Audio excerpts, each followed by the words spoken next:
How do you actually face swap with Gemini Nano Banana Pro? Using just one prompt. First, open a browser and go to Gemini Nano Banana Pro. Once you're on the platform, go to the face swap or image editor section. Upload the two images you want to swap faces between, the source and the target. Make sure the faces are clearly visible for the best results. Next, it's time for your prompt. Since this tool can do it in one prompt, be specific. For example, swap the face of person A onto person B. Keep lighting natural, preserve facial expression, and blend seamlessly.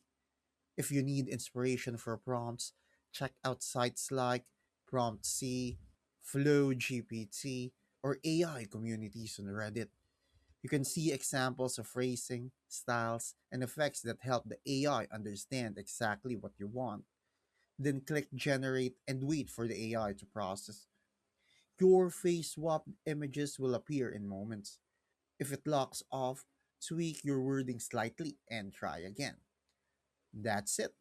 Thanks for watching. Make sure to subscribe for more useful content.